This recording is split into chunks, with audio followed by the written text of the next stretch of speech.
I started my smart home about 6 years ago, and with my unique situation of creating content online, I've got to test out a lot of different products. Now, some of them are good and I love them.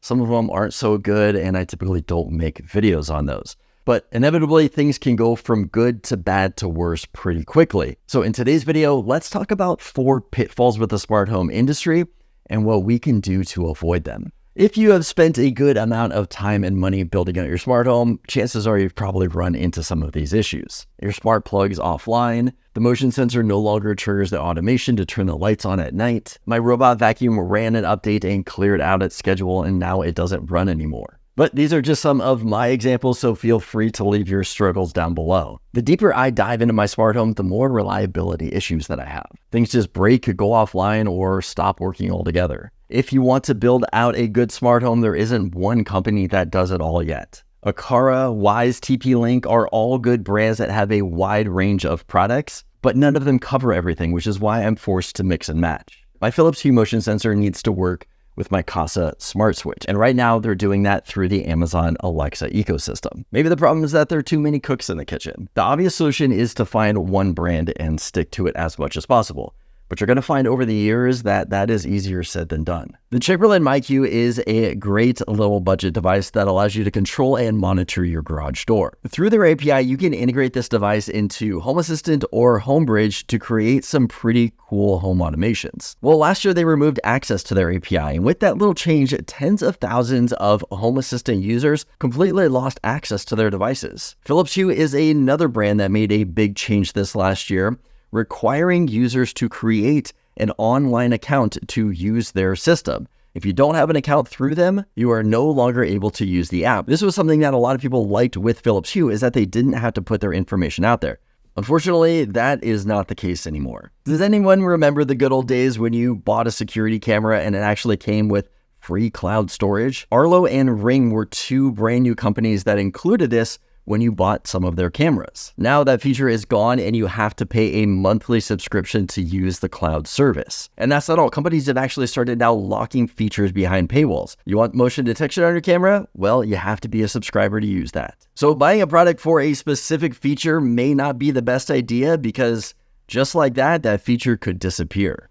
Now, if you're familiar with setting up a smart home, you know that not all devices are compatible with each other. There are several different communication standards and protocols that smart home devices use, including Wi-Fi, Zigbee, Z-Wave, Bluetooth, Thread, and even Matter. Each has its own advantage, disadvantage, and use case. For example, a device that uses Zigbee isn't going to be able to communicate with a device that uses Z-Wave. You're going to need a common hub or ecosystem to connect the two of those together, say something like Samsung SmartThings. But the new Matter standard is supposed to fix all these things, right? Unfortunately, Matter has fallen short of a lot of its promises, but that's something that we're going to be diving deeper into in a later video. It's hard enough to find the perfect motion sensor without also having to think about the confusing connection standards. Now, this last point here might be a bit troubling, and that's because last year a Boston man got locked out of his Amazon account for almost a week. Now, this is a problem because he uses the Amazon Alexa app to control all the devices in his smart home. So no access to the app,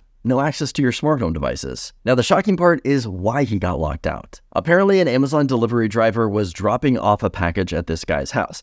As the driver was walking away, he thought he heard something over the man's video doorbell. The driver thought he heard something racist, so he reported it to his management. And without any proof of the situation, Amazon disabled his account. Just like that, no questions asked. Now, after the man provided some security footage of what actually happened, it turns out that the video doorbell had an automatic response, which then repeated it to the driver. Now, the driver also had earbuds in, so he couldn't hear too well of what was going on. And the whole thing turned out to be a misunderstanding. But just like this, no proof at all, Amazon just completely wiped out control of this guy's smart home. Now, this story is an example that if we use third-party companies to control all of the devices that we purchase for our smart home, we actually own none of it. With the flick of a switch, we can be completely disconnected from our smart home without the ability to use any of it anymore, even though those are products that we paid for. There is actually nothing that says that Amazon has to have us as a customer,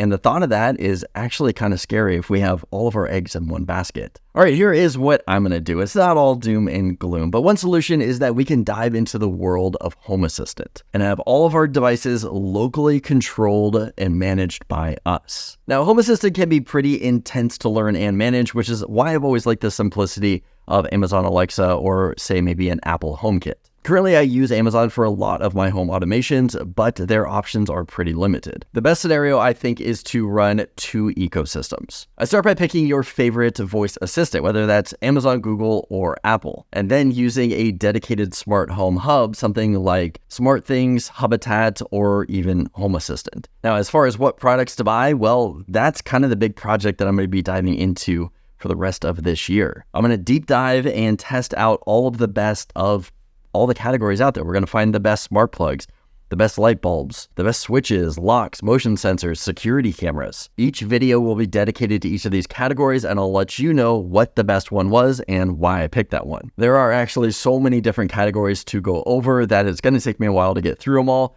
So if there is one that you specifically want me to cover first, let me know in the comments below. Now, for my own sanity, I don't want to be doing just these types of videos. We're going to be integrating a lot of other home automation ideas. We'll get the family involved with this kind of stuff and just have a lot of fun making these types of videos throughout the year. So where am I going to start? I'm actually going to start from the ground up. I'm going to build out a brand new ultimate smart home. We'll be going category through category, room by room, automation through automation as we build out this series. But for you, you can start with this playlist right here and join me on the journey of building out this smart home. Or you can take a look at where I'm at right now to check out this video right here on my current smart home tour. If this video is helpful, give it a thumbs up. Let me know that you liked it. As always, don't forget to subscribe for more content like this. I'll see you in the next video.